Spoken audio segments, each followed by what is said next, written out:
We are awaiting President Trump's wreath-laying ceremony at Arlington National Cemetery as the nation honors our fallen heroes. The president will also speak at Arlington, the final resting place for thousands of service members who paid the ultimate price for the freedom that we have today. Welcome to a brand new hour of America's Newsroom. I'm Heather Childers. And I'm Ed Henry. Shannon Bream and Bill Hemmer are off this Memorial Day. Well, they throw a couple more burgers there on the grill. We remember, of course, the sacrifice of the past. A battle is brewing on Capitol Hill about the future of our national security, with defense hawks bracing for a major battle over military spending. In his weekly address, President Trump laying out his priorities. Yet for decades, Washington has refused to make the tough choices. As a result, the American dream has slipped from the grasp of more and more of our people. This has to change. We need a government that spends on the right things, the safety, security, and well-being of our people, and stops the waste and abuse of taxpayer funds, whether in America or in global projects overseas. Doug McKelway is live for us in Washington with the latest on this looming showdown. Good morning, Doug. Morning, Heather. Well, after his first overseas trip as president, one that is mostly regarded as a success, President Trump is now back in the so-called swamp with no shortage of threats, obstacles, crises, and quicksands in which to get stuck. Mr. Trump promises to fight that with characteristic bravado, which he demonstrated at that last stop at the Navy base in Sigonella, Italy. Did you notice how much stronger we're getting? Have you feeling it? Are you feeling it? All that new equipment is coming in. You saw what we did with our military budget, way up. Took a little heat on that one, but it's okay with me. But the devil is in the details of the administration's budget, one that is not receiving the warmest of receptions on Capitol Hill, even among some Republicans.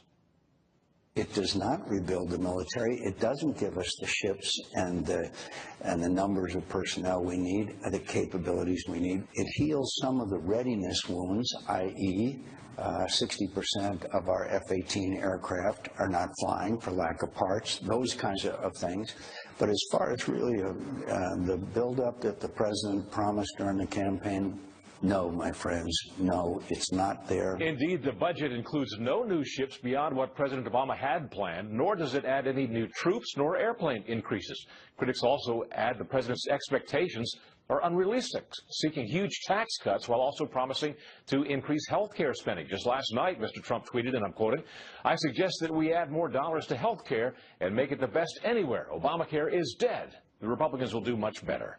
The president is also being hammered by Democrats who accuse him of massive cuts to entitlement spending. The president's budget director, Nick Mulvaney, has repeatedly countered that out-of-control entitlement spending will saddle future generations with an unsustainable debt burden. He also notes that Democrats disingenuously refer to budget reductions in spending increases as cuts when they are not. Heather, back to you. All right. All in the wording. Doug McKelway live for us. Thank you, Doug. You bet. Meanwhile, the German Chancellor, Angela Merkel, raising eyebrows by speaking out after last week's NATO summit and her meeting with President Trump. She's now urging European countries to stick together, saying they can no longer rely on America. The times in which we can fully count on others are somewhat over, as I've experienced in the past few days. And that is why I can only say, we Europeans must really take our destiny into our own hands. We have to know that we have to fight for our future and our fate ourselves as Europeans. Joining me now, Kelly Jane Terrence is the Deputy Managing Editor for the Weekly Standard. Thanks for joining us. I wonder what kind of selective memory Angela Merkel may have. She seems to be pining for the days of the Obama administration when, as I recall, they were surveilling her cell phone. Yeah, times do change, don't they, Ed? Yeah, I think, she obviously was taking a little bit of a dig at President Trump and Prime Minister Theresa May by saying that we can't rely on others, the United States and the United Kingdom. But I actually think the president should welcome her comments if she really is serious.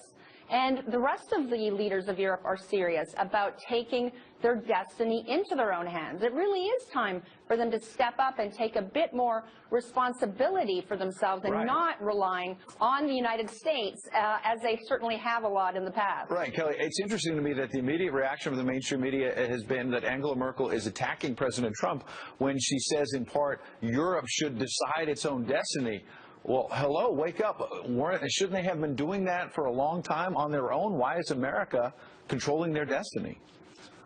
Exactly, and the reason people, I think that it was a bit of a dig is she, used the little aside there, I've discovered this over the last few days, but really the thrust of her comments is positive. We should all be welcoming the fact that Europe is saying, hey, let's step up and take responsibility for ourselves. Now, it's interesting that they're only saying this now that President Obama is out of office and President Trump is in. I'm glad you mentioned former President Obama, because there's another aspect of this I want to bring in, which is that just a few days ago, before these remarks from Angela Merkel, former President Obama was meeting with her and said this. If there are disruptions in these countries, if there's conflict, if there's bad governance, if there's war, if there's poverty, in this new world that we live in, we can't isolate ourselves. We can't hide behind a wall. Critics have been saying that President Obama there, while saying he's going to mostly stay on the sidelines, when he's mentioning a wall there, he's attacking President Trump, and he was doing that just a few days ago with Angela Merkel at his side. Yeah, to be honest, I think it's kind of outrageous for Chancellor Merkel to be inviting and welcoming former President Obama so publicly on the exact same day she was meeting with President Trump later that day in Brussels. It's kind of outrageous to be doing that. And, President Obama, it's funny, you sort of read the media stories about it, and they're all saying, well, he didn't mention Trump by name, he's trying to stay positive. But no, that's, obviously saying we can't hide behind a wall is a direct reference to something that President Trump has said many times. To your point, I was covering the early days of President Obama coming into office, and if on one of his foreign trips, former President Bush popped up 12 hours before, after they had been deeply divided on national security issues, I suspect there would have been a lot of criticism in the mainstream media.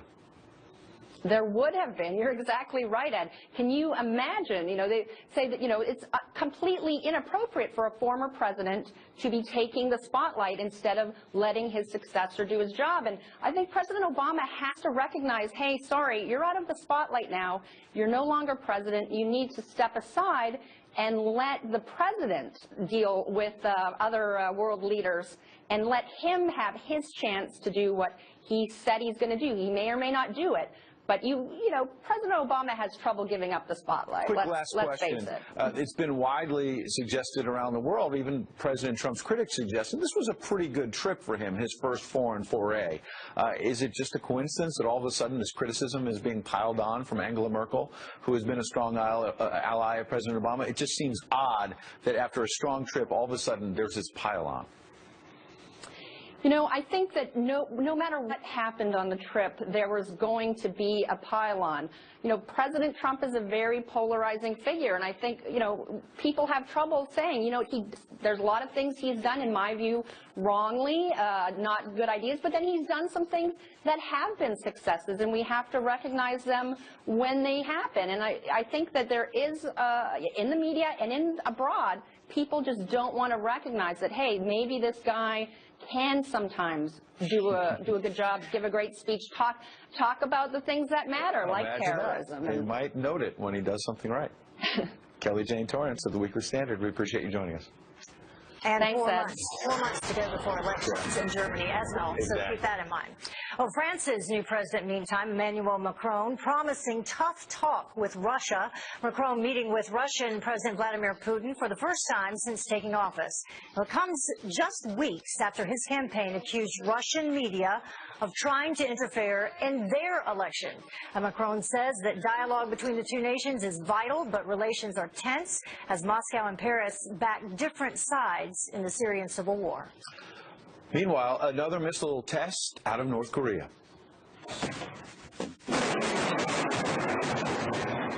The rogue nation launching its 9th test this year alone.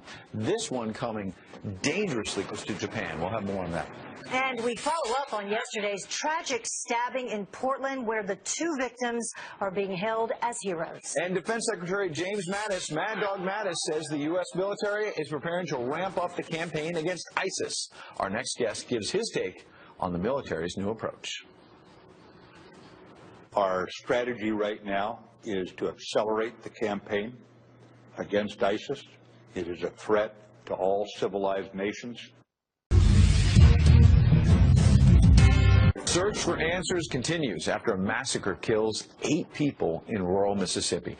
Police say a family dispute led to the shooting spree that took place at 3 separate homes. A sheriff's deputy responding to the incident among the victims killed. You can see him there in dramatic video just minutes after officers capture the alleged killer, who told a reporter didn't intend to be taken alive. Watch.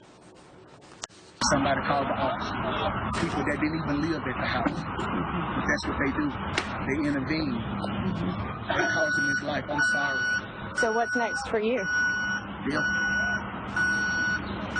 So, Bill. My intentions was to have y'all to kill me. I ran out of bullets.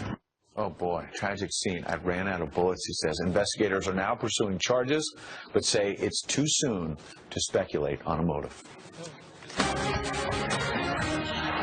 We are going to move in an accelerated and reinforced manner, throw them on their back foot. We have already shifted from attrition tactics where we shove them from one position to another in Iraq and Syria, to annihilation tactics where we surround them. Our intention is that the foreign fighters do not survive the fight. Well, we just heard Defense Secretary James Mattis, his new goal to kill ISIS militants rather than just forcing them to retreat. This as U.S.-backed Iraqi forces push into Mosul to liberate the remaining ISIS-controlled districts of the city. I'm joined now by Waleed Faris. He's a Fox News national security and foreign affairs analyst. Thank you very much for joining us. It's a pleasure. Thank you. So, as you heard him speaking there, he said moving from attrition to annihilation. And what do you take that to mean? Heather, the shift that is implemented now by Secretary of Defense Mattis basically is a change of direction in how we fight ISIS, in the sense that their military machine should not survive. So we're not pushing them from Mosul to go to another city, from Iraq to go to Syria or other way. So what he's trying to do is basically to break that machine so there will be no surviving institutions or cells that could regenerate in the future. So how do you do that? What are the annihilation tactics that would be used? Basically, increase of air power, increase of all the other, arms and possible tactics to make sure that they are encircled and they're not going to flee to any other area. But there are 2 things to consider. This is a change of tactics. What we need to look at is a change of strategy as well, in the sense that we need to make sure that those who are going to be in charge of the areas that ISIS is going to be evacuating are not going to regenerate another ISIS. So that's a very important point, and who's going to help us with it. And the second point, quickly, is basically making sure that the ideology is not going to survive, it's just the weapons. All right, so let's go back to both of those things you just mentioned. I mean, what will happen? Like, what is the challenge that happens after the annihilation that you just mentioned?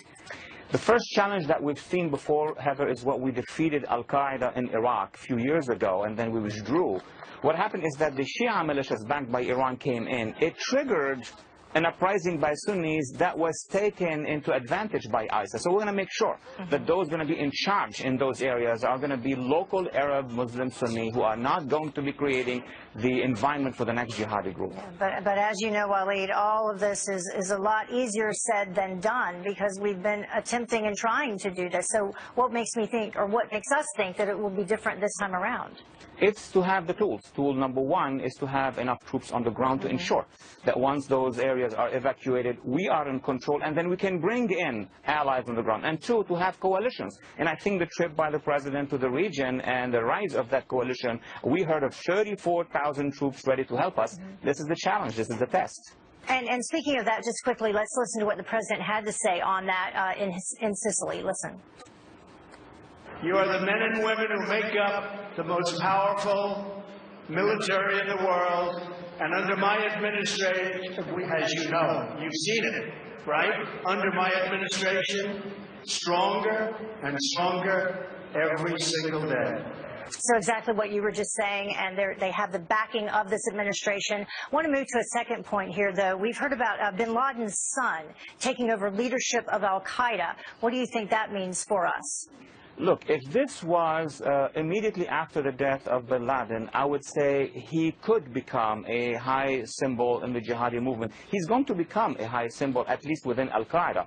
But meanwhile, over the past 3 to 4 years, you have the rise of ISIS. ISIS will be defeated, but their membership, their supporters, and other jihadists around the world, the movement has gone so big and much larger than before. He would play a role, but not the role that some analysts and some experts think he would. So ISIS defeated, then al-Qaeda rises back up to #1? Do you think that'll happen? That's a great question. I am not sure. There are many people with different opinions. My opinion, and there will be a sort of a merge for a new organization, a new jihadi organization that will have the remnants of ISIS and some parts of al-Qaeda as well. We've seen some of it around the world at this point in time. I was going to say, as history would teach us, that does tend to happen. Waleed Faris, thank you very much for your insight. Thank you. Meanwhile, on this Memorial Day, President Trump about to pay tribute to the fallen as we await his wreath-laying ceremony at Arlington this coming after the Commander-in-Chief spoke to U.S. troops in Italy over the weekend. Every single day you protect the safety and security of the American people and provide a symbol of hope, freedom, and justice. Speaking of national security, North Korea does it again. Test firing yet another ballistic missile. A live report on the latest provocation from the Pyongyang regime still ahead. That's next. Welcome back. Oregon police have identified the 2 men who were fatally stabbed Friday on a train. 53-year-old Rick Best, pictured there on the left, and 23-year-old Talisan Mechi. According to police, both men lost their lives standing up against a man who was yelling ethnic and religious slurs at 2 female passengers. Witnesses say that Mechi and Best tried calming the man down when they were viciously attacked. Another victim was injured but is expected to be okay. Police arrested 35-year-old Jeremy Joseph Christian. He's charged with several charges, including aggravated murder, and he's being held without bail. Meanwhile, Fox News alert, North Korea launching yet another missile test yesterday. The missile was identified as Scud, a relatively short-range surface-to-surface missile, but it still traveled nearly 300 miles from North Korea's east coast, landing in Japanese waters. Lucas Tomlinson is live from the Pentagon. Lucas, it seems like these missile tests just keep on coming. Well, that's right, Ed. Good morning. This is the 3rd consecutive weekend that North Korea has conducted a ballistic missile test going back to Mother's Day. Now, yesterday, Defense Secretary Jim Mattis says it's not just missile tests from the rogue communist regime that he's concerned about. The North Korean regime has hundreds of artillery cannons and rocket launchers within range of one of the most densely populated cities on Earth, which is the capital of South Korea. But the bottom line is it would be a catastrophic war if this turns into combat. The Pentagon says the Scud missile flew for just 6 minutes, not as concerning as another test just weeks ago from Pyongyang of a new type of ballistic missile called a KN-17, which traveled for 30 minutes, flying a staggering 1,000 miles above the International Space Station, re-entering the Earth's atmosphere, and landing just 60 miles from Russia, longer than any North Korean missile to date. Now, Ed, Secretary Mattis yesterday did not give out any red lines pertaining to North Korea, choosing instead to keep his cards close. At this time, what we know, I'd prefer to keep silent about, because we may actually know some things the North Koreans don't even know. What keeps you awake at night? Nothing. I keep other people awake at night. In the past few weeks, the Pentagon has doubled its firepower in the region. The USS Ronald Reagan Strike Group deploying from Japan joined the Carl Vinson Strike Group already in the region, giving American commanders 2 aircraft carriers and other warships capable of launching cruise missiles. Now, Ed, the Pentagon is also planning a missile test of its own. Tomorrow, the U.S. Missile Defense Agency will launch an intercontinental ballistic missile into space like the one you see here from the Marshall Islands in the Pacific and intercept it with a missile from a base in California. Officials say it's like hitting a bullet with a bullet. And now, Ed, there's some historical significance with the Marshall Islands, of course. It was the site of the first American counterattack following Pearl Harbor. Well, and the secretary says he keeps others up late at night, a not-so-subtle message, perhaps, in the North Korean regime. We appreciate your time this morning, Lucas. Yeah, that was a great quote for sure. It will live on for a while. Mad Dog Mattis, yes. And as we continue to monitor the situation in North Korea, we're also waiting President Trump's appearance at Arlington National Cemetery as America honors those who made the ultimate sacrifice in defense of our freedom. Keep it right here for our special Memorial Day coverage. Plus, a day of fun takes a horrifying turn after a young boy flies off the side of a giant water slide that had just opened up for the summer. Oh boy, every parent's worst nightmare. Details straight ahead. Obviously, that's not what you want to have happen on your first day, but we want everyone who comes to this park to have a safe and fun experience, and that's our primary goal.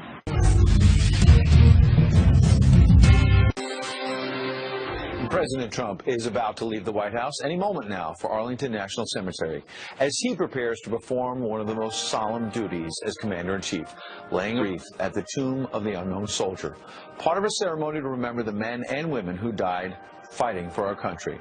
The president returning to U.S. soil on Saturday night after a grueling trip overseas, his first as president. On Fox News Sunday, former House Speaker Newt Gingrich teeing off, yes, on the mainstream media, who say Mr. Trump is facing chaos here at home. I hope they will come home, focus on jobs, health, infrastructure, tax cuts, and basically shove to one side all of this garbage.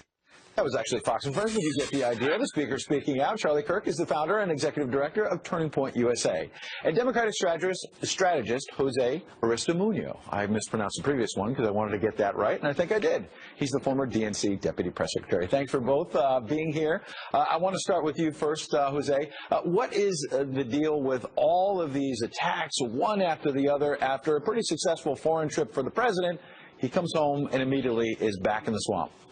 Look, whatever happened to making America great again? I mean, we got scandal after scandal, day after day. Now, Trump's son-in-law is involved potentially in sort of what happened with Russia during the 2016 election. I want him to do well because I want the American people to thrive. Jose, I'm going to give you a lot of time here, but I got to stop you there because when you say, as a former DNC official, you want to see this president succeed, you have to understand my skepticism because the Democrats in Washington and around the country, in all sincerity here, they have not wanted this president to succeed.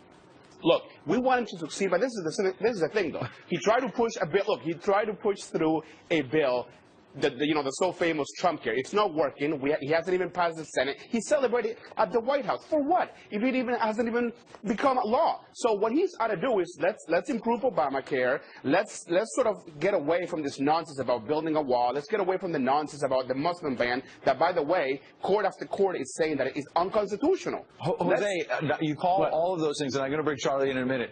But you call all of those plans nonsense. The wall, the ban. These are things the president ran on, and he won the election. The majority of the American people don't want the wall. The majority of the American people... How did he win? Well, look, I mean, the polls are telling us that majority of Americans don't want it. They want us to work together. They're tired. This is why the Republican Congress, I think their approval rating is under 20%. I mean, he's got to get things done. But you know what? I promise I'm finally going to bring in Charlie, but you're saying you want the president to succeed. You're saying you want people to work together. Charlie, have Democrats shown any willingness to work with this president so far? Almost none, and I will. There's a lot there to refute, but let's focus on one key point that I think you pointed out rather well, which is the Democrats would rather see Donald Trump fail than see America succeed. That's what this all comes down to. They would rather play political games. It's absolutely true. And Chuck Schumer is doing everything he possibly can to pass an agenda of infrastructure that Democrats, for 8 years under Obama, they said, we love infrastructure. We love infrastructure. Trump posed an infrastructure bill. No, we don't want to touch that. Okay. They say they want tax cuts under Obama. Right. Now they don't want tax cuts. One thing after the other. So they can't have it both ways. And look, they say all these different things under Obama, and all of a sudden they oppose them. Jose, so look, there's a lot there to refute, but the American people are behind this agenda. And it's not just conservatives like Charlie. Jose, look what former Vice President Joe Biden said this weekend about Democrats. This is within the party itself. He basically said that you are not for the working people because of the negative campaign that President Donald Trump ran. So he is blaming President Trump, to be clear. How much did we hear hear about that guy making $50,000 on an assembly line and the woman, his wife, making $28,000 as a hostess. They have $78,000, 2 kids, are living in a metropolitan area, and they can hardly make it. When was the last time you heard us, he means as Democrats, talk about those people? Jose, this is not a Republican attacking your party. Joe Biden says all you're talking about, basically, I'm paraphrasing this part, but you're talking Russia, Russia, Russia. Joe Biden says you are not talking about the working people. Look, we can always do better. We can always do better. And this is why the Democrats just launched a tour where we're going to go across the country and talk to the American people so we can find the solutions to their problems. I mean, yeah, go ahead. Jose, I just want to give Charlie the last point because Jose and I went a few times. Charlie, what's your final point? Well, the final point is this, is that Donald Trump has put forth an agenda that's going to put people back to work and put this country first. He's just going to need a Congress to work with him. That means both parties. But if the Democratic leadership is more interested in playing petty politics and actually serving their constituents, they're going to see more and more election results like they did in November, and that is middle America that is rejecting the party of the coastal elites. And everyone watching this show knows that the Republicans are going to be the ones working for them. Charlie Kirk and Jose Aristimuño, who now has to work with President Trump. We made some news this morning. Thank you, Jose. Thank you, guys. Oh, we'll do that. What about this? A scary moment caught on camera over the weekend. A 10-year-old boy goes flying right there, just flying right off a water slide, skidding across the concrete. This happened at a water park in California. Claudia Cowan is live for us in L.A. Claudia, what can you tell us, first of all, about the condition of the boy? Is he doing okay? Well, actually, Heather, good morning. He's doing just fine, which is pretty amazing, given this boy landed on his back and slid several yards before stumbling to his feet and walking away. Happened in the town of Dublin up in Northern California. Now, take another look. He had pretty much gone down the whole ride, a steep 3-story drop called the Emerald Plunge. He had his arms crossed over his chest as instructed when he suddenly flew out at the bottom. That's the flat washout area, and it's supposed to slow riders down, but not this time. The boy landed with a thud and skidded across that wet concrete. Incredibly, he just suffered some bruises and scratches on his shoulder and was said to be in good spirits, even smiling. This video shot by a local newspaper reporter who was covering the water park's opening day. It's now a key piece of the investigation into what went wrong so this kind of thing doesn't happen again on this ride or any others. Heather. Unreal. He got up and walked away after that. So where does the investigation stand? Well, a team of inspectors will be out there again today from the city and state, as well as the water slide company that built the Emerald Plunge. The ride had been tested for several weeks and was certified by the state of California. Officials are obviously looking closely at how that ride was designed, but also at possibly changing rules for riders. We have a height restriction. We're going to evaluate whether or not we need a weight restriction for this slide, and we'll work with the manufacturer to determine that. We'll check the pressure of the flow of the water to make sure that that needs to stay constant. Those could be contributing factors. We're not entirely sure. We need to take a better look at it. Until we do, we're not going to open the ride. And along with that slide, park officials closed 2 others as well. That's 3 out of the 6 rides there. Not the kind of splash you want to make when you're opening a $43 million water park on a holiday weekend. Wow. I'll just stick to the slip and slide in the backyard. Thank you, Claudia. I see what you did there. Yeah. You said splash, a big splash. I see that. That was good. A New York City police officer may want to think about trading in his uniform for a basketball jersey. Watch this. We're going to make the truck. You make you give me $1. You make you give me $1. No bet, no bet. Bang.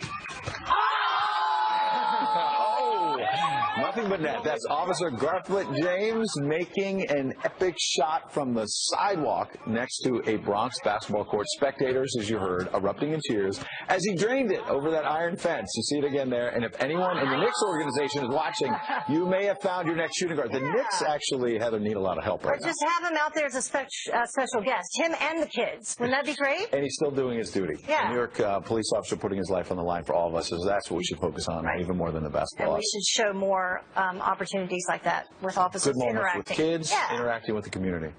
There's a lot of them out there. And a federal judge, though, we're going to still talk about this, just tossed a lawsuit against Hillary Clinton that was filed by the parents of 2 of the Benghazi victims. Just tossed it out. Our legal panel will talk about it up next. This is one of the the things that on Memorial Day, it means much, much more when you have lost a family member.